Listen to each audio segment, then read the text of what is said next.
Good morning, Bucknutters. It is Monday, June 16th, 2025. I am Dan Rubin. This is the Bucknuts Morning 5 and Change. As a reminder, this podcast covers the national champions.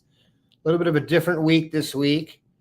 The lovely and talented Dave Biddle is sunning himself on some tropical locale, taking the week off. So you are saddled with me as host for the week. Had to go into my budget big today, and I will have Steve Helwagen here in a sec. We asked the front row to ask us a bunch of questions, and they did wonderful job per usual.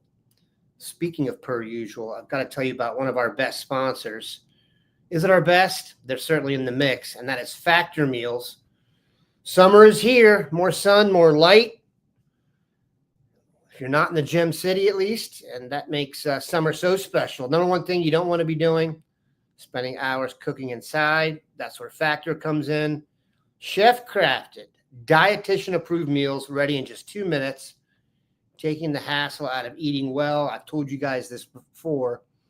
I am a child of I'd say the late 70s, early 80s, when TV dinners were just about fighting through for that dessert at the end in the tinfoil. No longer. This stuff is good. Chicken that tastes delicious. But that's not it. 45 weekly menu options. Gourmet meals that fit your summer gains and goals. Those of you going for the beach bod, calorie smart, whatever that means, calorie smart, protein plus, keto, and more. Get started at factormeals.com/Bucknuts50 off and use code Bucknuts50 off to get 50% off plus free shipping on your first box. That's code Bucknuts50 off at factormeals.com/Bucknuts50 off plus free shipping. And that is a really good deal. Speaking of another good deal, our bullpen is strong, so I'm bringing in my middle reliever here to eat up about 4. This is like I'm not even sure Dave would get the decision here. This is pre-fifth inning. Let me know how Father's Day went for Mr. Helwagen and the crew.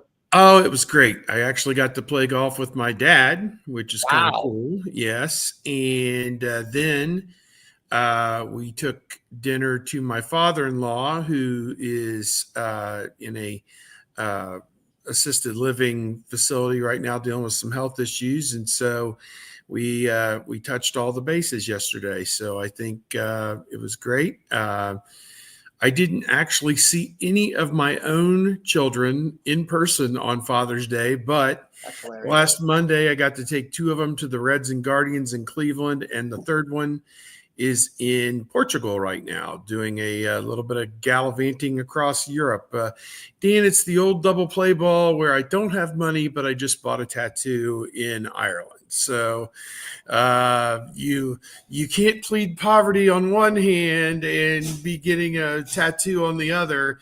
It's like Andy Geiger, back in Tattoo Gate. These are kids that come from meager beginnings. And then one of the reporters said, Gene, they were getting tattoos. So, right. Yeah. That's fair. I also did. My father is also in an assisted living facility. We did the brunch thing. Steve was not avoiding his children, by the way. They're all out and about. I got to see 2 of my 3. And, of course, my daughter is in New York City, racking up the bills. Not to be outdone by a Helwagen, though. She will be going to Madrid for her first semester. So awesome. Ramen and pineapple for the parents at dinner. But I digress. All right. We asked the front row for some questions. First, I will say this. The dean will be on tomorrow, and you will get more recruiting content that you can shake a stick at. He has been on fire this weekend. There were a lot of great visitors. For Steve and I to try and tackle what Bill will give to you doesn't make much sense now. And keep this in mind. Kids are still in transit. It's the summer. They're coming back from their visit. So get on the site. You can read all Bill's stuff. And then tomorrow I'll have on Bill and Mark Porter to put all in context. Hey, Which Dan, I'll just throw in today is a 7-on-7 tournament. Wednesday is a 7-on-7 tournament. And tomorrow, Tuesday, after Bill does the radio, he'll go over to the Woody Hayes and we will cover the last one-day camp. And this last one on Thursday, they offered like 15 guys. I mean, it was crazy the amount of talent that was on hand last Thursday, and we'll see what they can do for their final act tomorrow. They've really been rocking the vote with that 2027 and the 2028 class. I think it's reasonable to assume that as attractive as Ohio State always is, they are striking while the iron is hot when they are literally the apple of everybody's eye when it comes to winning the national championship and then producing an illogical number of NFL players. By the way, there are some very interesting quarterbacks at that 7-on-7 today. You're going to want to read about that. Quarterback has gotten to be very interesting when it comes to recruiting at Ohio State. So I thought it was going to be a little bit more back in the day. You get your guy and you almost shut it down. Now that's just not how it works with quarterbacks. They offer multiple guys in a class, even guys that are elite. They may take 2 in a class. And guys, I mean, 2 years ago, more than half the starters in Division I football were transfers at quarterback. So genie out the bottle there. But we're going to get to our questions that we asked the front row to ask. These are going to be more team-related questions. So those of you watching live, if you want to throw a few in there, you can step into Steve's wheelhouse. So, Steve, it's all 3-1 fastballs. The first question is actually for me from Bucks 101. When are these still basking shirts going to be available? The Nutters want to know and continue to bask all summer. I will get on that. Of course, it's a juice squeeze kind of thing, but I would wear a still basking T-shirt. I think Steve would too. So I will get on that this week and get you some crystal clear information. But on to the important stuff. Jim Trussell would approve of this beginning question. It's about special teams. Oh, good Lord. From Dave Bow 21, any word on Aussie punter Nick McClarty?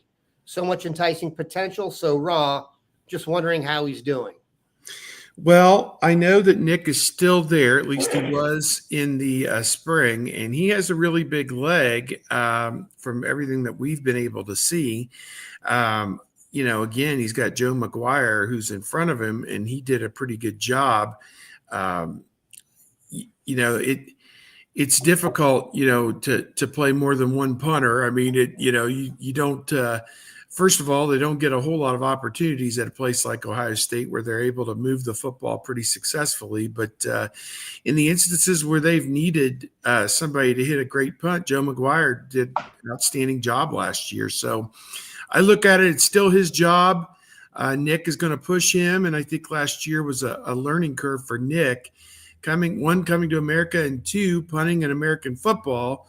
I mean, it's one thing to go through the Pro Kick Academy and learn how to do it, but now you have to do it under some exacting standards. There's more than just striking the football. So it's more of more to it than that. So I think that, as far as I know, Nick is still there, and Joe is just a junior by my standard.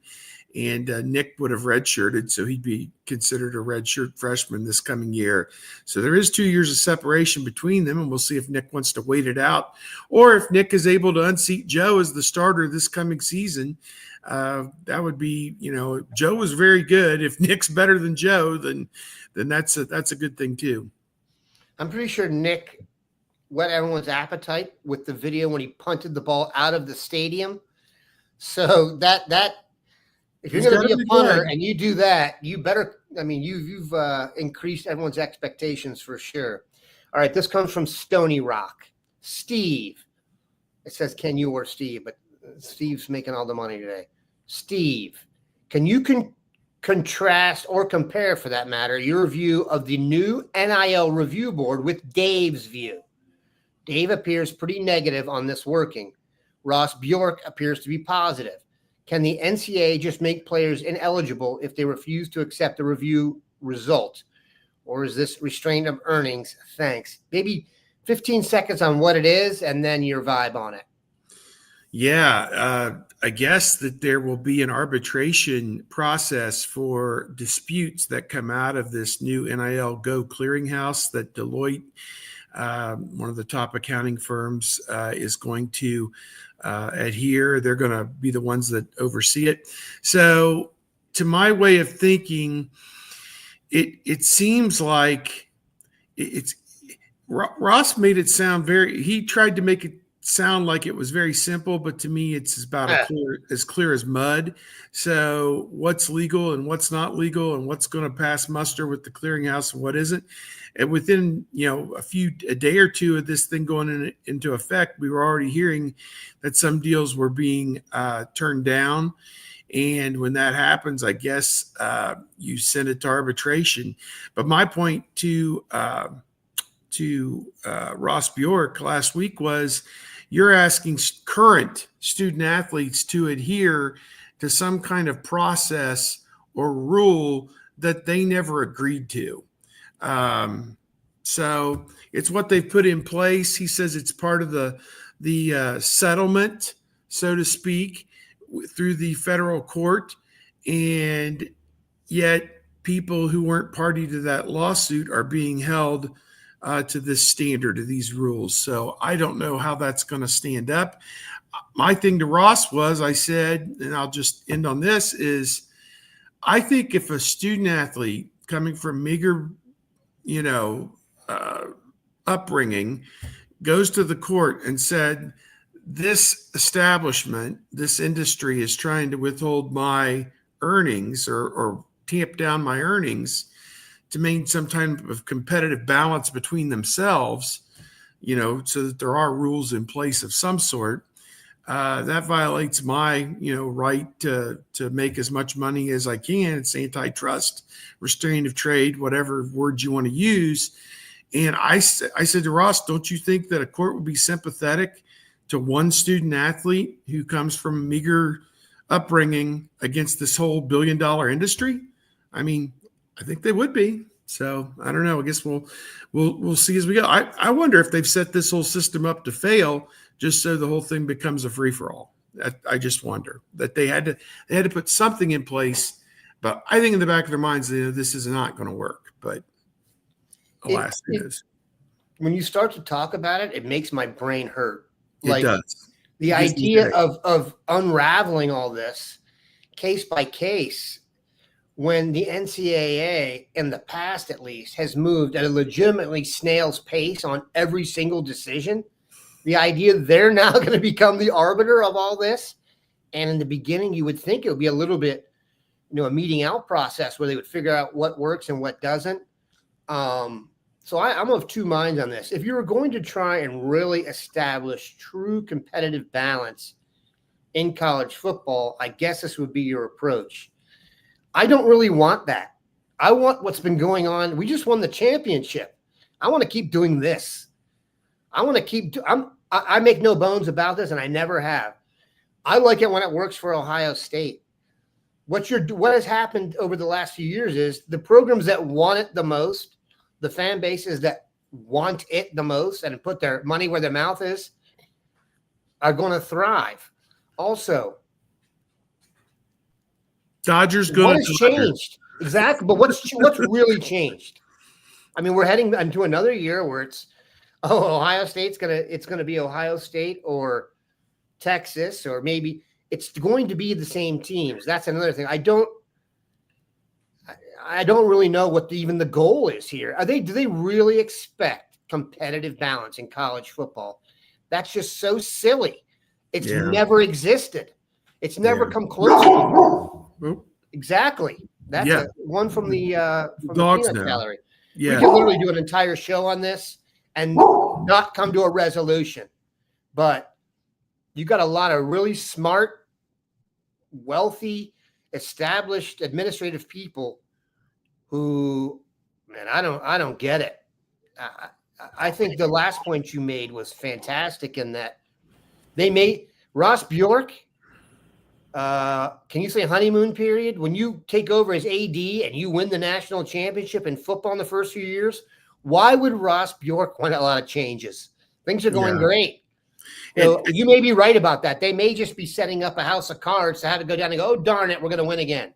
Yeah, we tried to set up a system and it didn't work.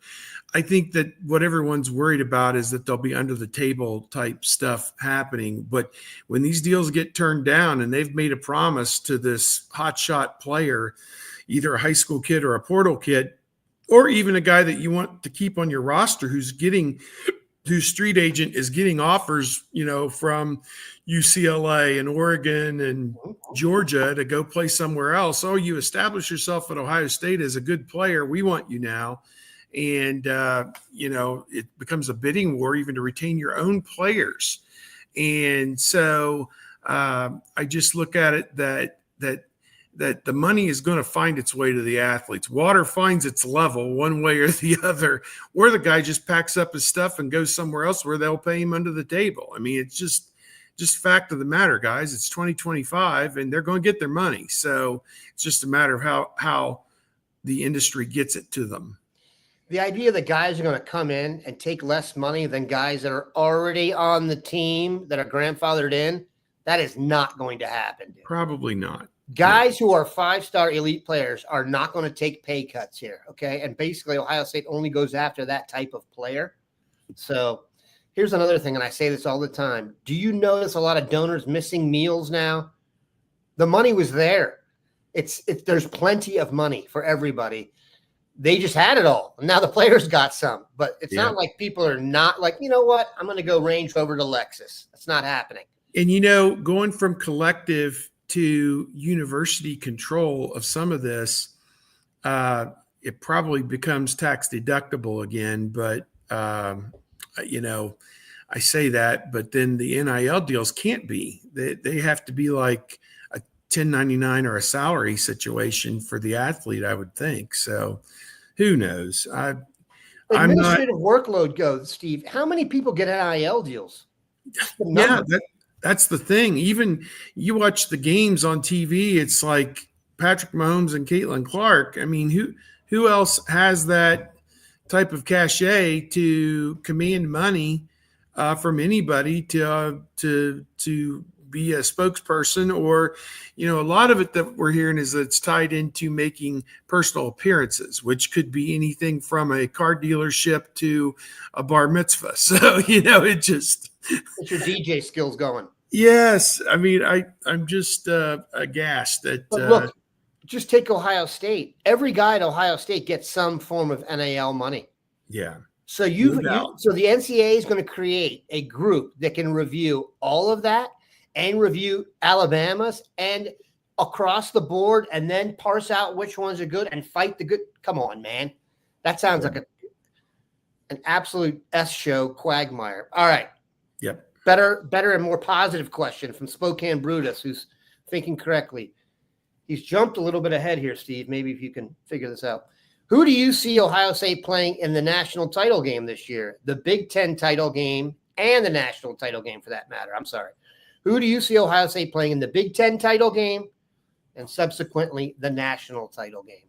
Man, those are great questions. And we've seen the magazines have come out. Both Lindy's and Athlon's have Texas 1, Penn State 2, and Ohio State 3, which means Ohio State's home schedule includes number 1 Texas and number 2 Penn State, which is kind of interesting. I could default out and just say Texas in the championship game and Penn State in the Big Ten championship game. But I think there are some other schools that are out there lurking. Georgia is always a threat. Clemson, they believe, is putting together a team finally to come out of the ACC and threaten for it. It's been kind of 3 or 4 down years for our buddy Dabo down there. And then for the Big Ten, I think Oregon is certainly a possibility. There's a lot of people that think Illinois is a team that is on the verge. Ohio State has to go, I believe, and play at Illinois this year. On October the 11th is that game, and that's kind of a sneaky game there. They also have to go on the road and play Wisconsin. Now, Wisconsin, there's a lot of people that don't feel like they're going to be up to snuff this year for some reason. Maybe they didn't do as well in the portal as some other Big Ten schools. But yeah, there's some schools lurking out there. Ohio State has to go and play Washington on the road, and Michigan went there last year and got beat. So,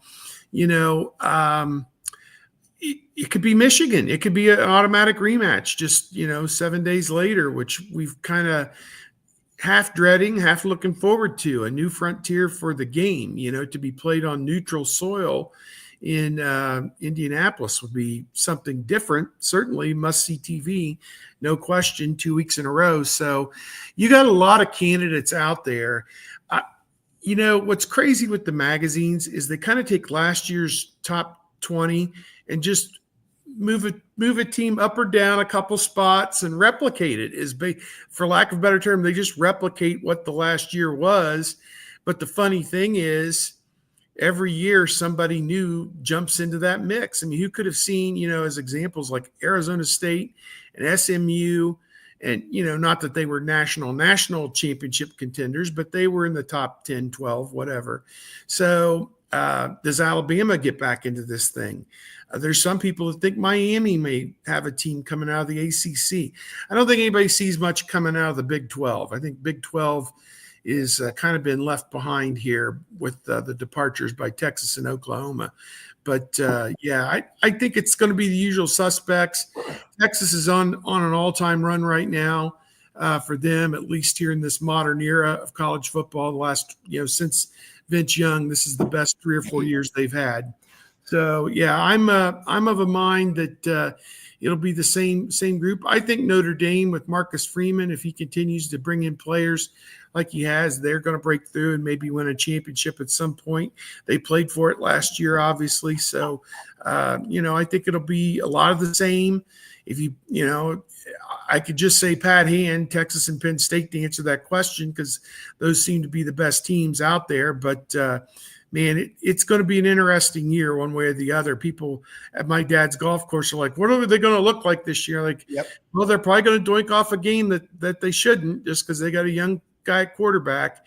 And yet they won the national championship with 2 losses last year. So they'll be in the mix. No question. I got some follow-ups to that too. But first, I've got to tell you guys about Cornbread Hemp, another one of our fantastic sponsors.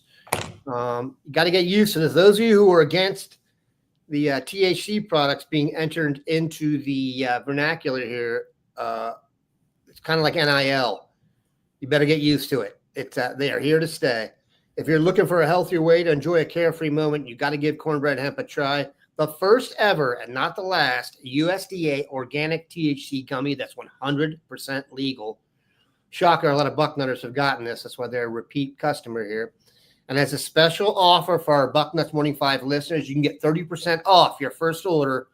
Just visit cornbreadhemp.com/Bucknuts and use promo code Bucknuts at checkout. Again, that's cornbreadhemp.com/Bucknuts and use code Bucknuts for 30% off your first order. Cheers to a healthier happy hour. All right, here are my follow-up questions. 1, I think Texas is overrated. And I'll tell you why. This is just me. Again, we're back into the land of opinion here at the BM5 with the great Steve Helwagen. I have not seen Texas beat Georgia, and I consider Georgia to be Ohio State's biggest threat. Last year, I felt best about the championship after Georgia lost. I'm not saying they were as good as Ohio State, but on Georgia's best day, they are a load. They are a load. What you saw at the night games when they played Texas, they were something else. I don't see it with Texas. They got to prove it to me. I really don't see it with Penn State. I don't get this. I almost feel like we've gone narrative shopping here. Michigan returned a bunch of dudes 2 years ago and won it. Ohio State returned a bunch of dudes last year and won it. Penn State brings back Drew Aller and some other dudes, and now they're going to win it. Drew Aller's been, elevated to number 1 quarterback in the Big Ten, et cetera. Am I just a buck nutter too much, or am I right to question Texas and Penn State just being put above Ohio State so early? No, I think you make great points. First of all, I think Penn State with James Franklin has to prove in the regular season that they can beat a top 10 team. I mean, they really haven't done that now, and they did kind of on paper with those playoff wins that they were gift wrapped the fast pass to the semifinals. Basically, they paid the extra money, to get the fast pass. But but Texas, I would agree. I think for them to have gone into the SEC and had that kind of a year was good, and yet Georgia went in there and chumped them. So exactly. And so, I'm talented. Like it was an onslaught. Yeah. I mean, they went in there and did a number on them. So they had poor Quinn Ewers, wondering, which way was up, kind of like Ohio State did in the semifinals. So, that was kind of one of my points there that, where the magazines and the preseason polls kind of fail. It's where they fail is not believing that somebody's going to come from off the pace and, have an 11-win season out of nowhere like Indiana did last year. Not that I think Indiana's a national championship caliber team or program, but you get that idea that some teams are going to lurk and come out of nowhere and spice this thing up. So you just can't go with the pat hand every year. I guess Aller has earned the nod because he's been around the longest and he physically looks great, but I don't know, and Arch Manning as well. I'm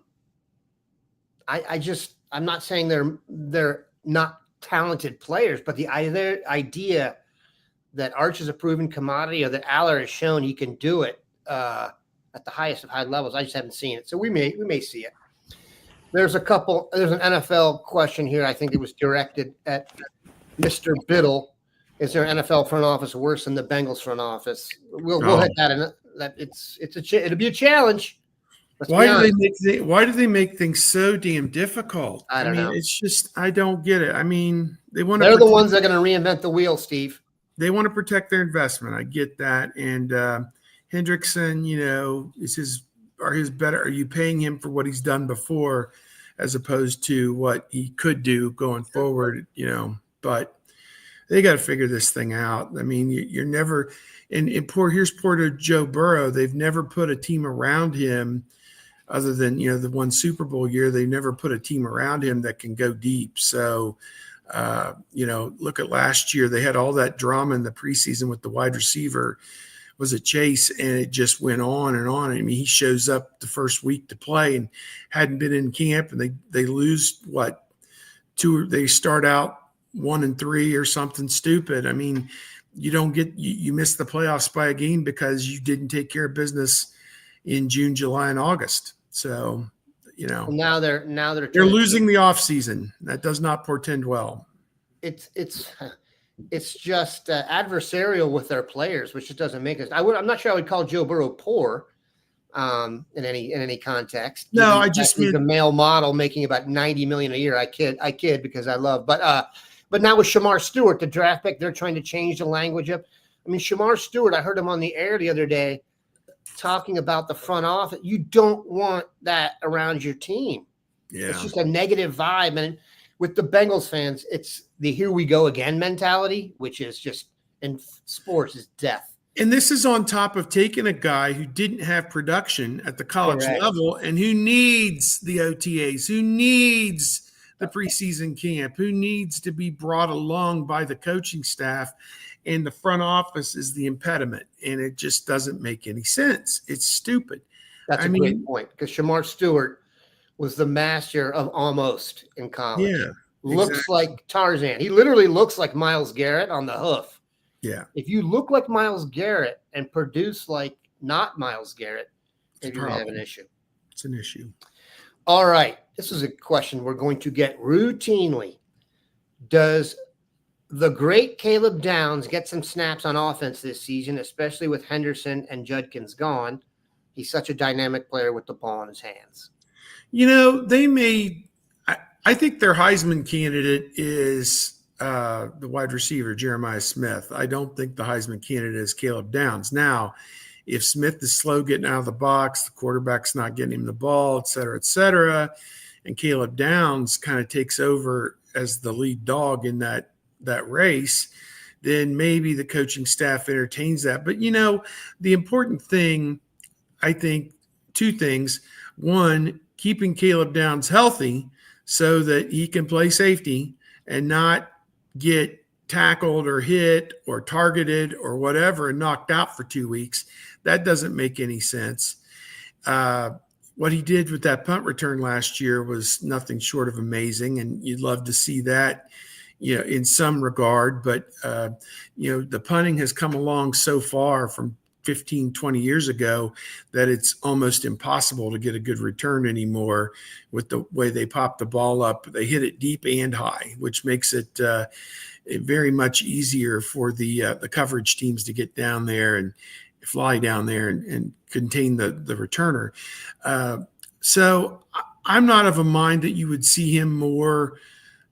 I mean, I don't know about on offense at all. I mean, if the running backs check out, fine, and you don't have a bunch of injuries, then sure, but if they have a bunch of injuries, all bets are off. You got to win games. So, could he become a two-way player? I suppose he could, but the other thing I want to think about for him is he wants to play in the NFL as a safety. And again, does playing on offense derail that or stop him from being a top 5 NFL pick at safety? Oh, he had to miss a game because somebody grabbed his ankle when he was on an end around or something. It's like, come on, don't be stupid. They've got all the talent in the world on offense. They don't really need Caleb Downs. If they need Caleb Downs to play offense, Dan, then there's some real issues with this team. That's what I would say. That's a great point. If we need Caleb Downs to play offense, that's an issue. I think there might have been a time when you would give a guy some snaps to keep him happy. Yeah. Now, you know what keeps him happy? NIL. Yeah. Okay. No need to do that anymore. There's no more final like cherry on the sundae. Well, even that used to be a thing with like the elite ATH athletes who are really corners. They'd be like, we'll let you play some offense. No, they won't. They're just saying that to get you to get in camp. Yeah, that's good stuff. The question with Caleb Downs all year is going to be, how high can a safety be drafted? Because there is this mentality of not picking one in the top 5. You're going to get, the Eric Turner was number 2 for the Browns, the late Eric Turner. So I can't remember anyone's gotten picked higher than that. And then recently at safety, has anyone really been, the Minka Fitzpatricks of the world? I think about guys like Troy Polamalu, and then USC had a great safety there during the Leinart Carroll years. It was pretty good. Taylor Mays? Yeah, may have been. I don't know where the big hitters. Yeah. There've been some guys come and go. There are occasional first-round safeties, but I think when you have somebody who is potentially this type of a guy who can help you win games on defense with, the way he plays. Ed Reed. I mean, he did so many things that people just – his open field tackle unbelievable on the Penn State tight end on third down to force a punt, they may not win that game if he doesn't make that tackle. It's that's one that kind of goes under the radar, and that's just one of 15 plays he made like that all year. So, I agree. Special. He's a special cat. It's hard to say you take him for granted, but I take him for granted almost. Like when he comes up, I'm like, oh, this play's over. Well, I like that he was surrounded by great talent. That helped too. I mean, he was surrounded. Obviously. Yeah. He didn't have to make every play. We're at Alabama the year before. There was an idea that if he didn't make the play, nobody was going to make the play. And that was still a playoff team. But yeah. No doubt. And I would use this for those of you who are old. I would use him on special teams the way they have. It's like the Redskins used to use Darryl Green this way. If you're punting and your punter, if the other team's punter's heels are inside the 10-yard line, you bring in the closer to get it at the 50. Otherwise, you put someone back there who can take a few hits. Brandon Innes, underrated last year, man. This guy was coming cold into the game and catching high-pressure punts. If we can find another guy who could do that, I'd be happy. If he even wants to do it again, I'd be into that. Yeah, I think trust him. That kid's a gamer. I think he will. All right. We got to hurry up here.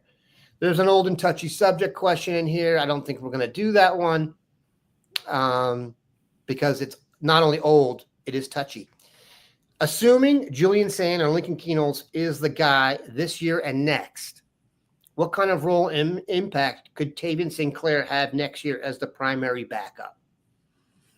I'm sorry, I missed the first part of that. Assuming he does not win the job in the next year or two, how do you see Tavian Sinclair performing next year? So basically, Julian or Lincoln is the quarterback this year. Julian or Lincoln is the quarterback next year. Do you see St. Clair having an increased role as the backup next year or even this year? Yeah, we saw both sides of St. Clair in the spring game. He got in the first half and had a couple bad plays, and then he got into a rhythm and got hot there in the second half, and that tells me kind of the trajectory of a young quarterback. Early on, there's going to be, when you throw him to the Wolves against a great defense, there's going to be problems. And yet, over time, he is going to learn and adapt. He has all the physical tools, running ability, throwing ability that they want in this offense. So, here's saying a redshirt freshman he is going in as, redshirt freshman, and St. Clair is a true freshman. If they could, they'd like to redshirt St. Clair, my guess. But again, how likely is that? Is he going to get in more than 4 games in the first 12? I don't know. That unless there's injuries to the first 2, it would be unlikely. So, I like Tavian a lot, and this is a great problem for them to have. And as it stands right now, I don't think they have a 2026 quarterback. So it is interesting that if they can keep these 3 guys together for a year or two, I think all 3 of them have tremendous ability. So I just think that it's just the fact that none of them have any experience. That's the problem. So got to get through the learning curve as fast as they can on each of these guys. And I'm excited to see where it leads. And they'll have 2 good ones on the team every year. I don't have any doubt about that. But, this transfer portal and chance to go and start somewhere else immediately is going to be a lot to overcome in trying to keep them all on staff. So, it's going to be interesting, I think. I'm comfortable with quarterback, like you said, with who's in the room. Anyone who says they really know how this is going to go from here on out, though, with this group doesn't. I mean, they're talented. They have great coaching. And this just in. When in doubt, throw it to number 4. I want to get back to this. If number 4 is not leading the United States in targets, we aren't doing it right. Okay? Do it right. All right. I agree. He's got to be, you got to throw to him first and second, and then look at Tate and Ennis and the tight end. And that's the thing. 18 different people caught a pass in the spring game. I kind of go back to that stat. That's an absurd number of people. A lot of them, were not necessarily receivers, some tight ends and running backs, but it does tell you you're very deep at wide receiver. And I don't think for 1 minute that Brian Hartline is going to deviate and play guys 4, 5, and 6 just to throw them a bone. He's going to play them when you're up 30 or, whatever. But I think they're going to try and accumulate numbers for Jeremiah Smith any way they can.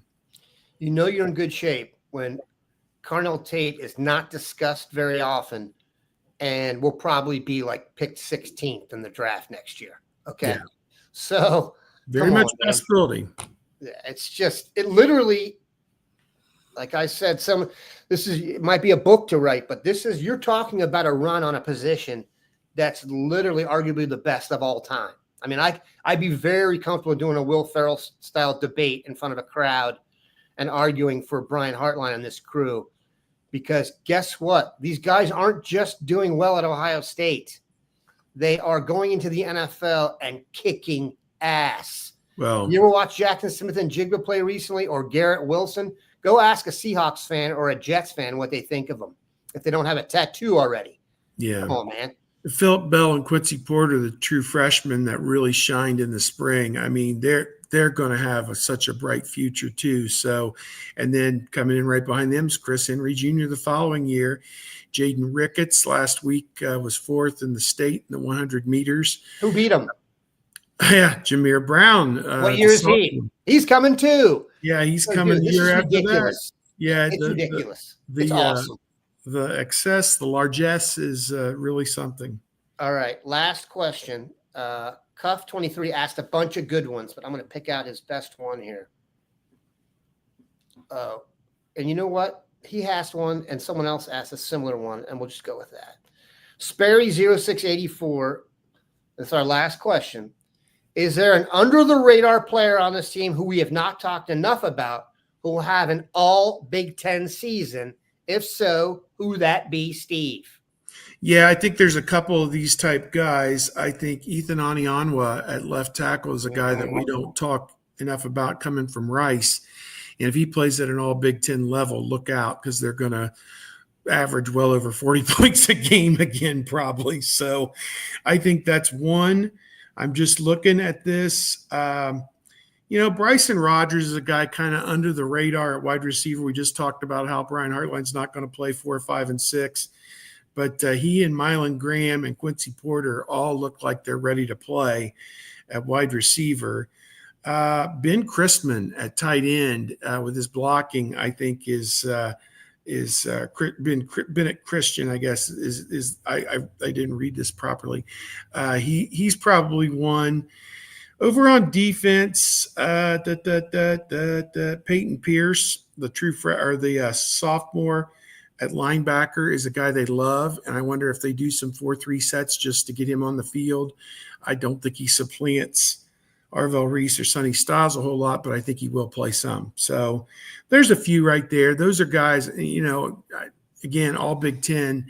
There'll be somebody who comes out of nowhere and earns that, but most of the star power on this team is pretty much, you can look at the depth chart and see it. I mean, he's a star. He's a star. He'll be in the NFL a year from now. You can go right down the list and pretty much plot it out. This is low-hanging fruit for my choice, and it's hard to say he's underrated, but the guy I think that's going to go from, man, he's awesome, to holy crap, is Arvell Reese. Yeah. I think by the end of this year, no doubt. I'm not saying he's going to be the best linebacker they've had in a while, but I do think he's going to be obvious All-American anchor of the. Yep. He's just. He was. How anybody could even try and go against that guy mentally freaks me out, because he's such a superhero in person, but he also has those lupine werewolf-like tendencies where he's coming for your A, dude. Yeah. He's not in there to fit up and technique you. He's coming, he's got that werewolf quality, he's going through you. He's tackling the guy behind you. You're going to die. He was at the camp with the Glenville guys, and one of the people on our message board took note of it and said, remind me not to take a picture standing next to Arvell Reese, because he looked like a freak. He's replaced John Simon's dad as a guy never to take a picture next to, unless you want to look like you're on a diet. All right, we kept you guys too long. Steve, I very much appreciate you filling in. All right, guys. And I'm filling in for Dave.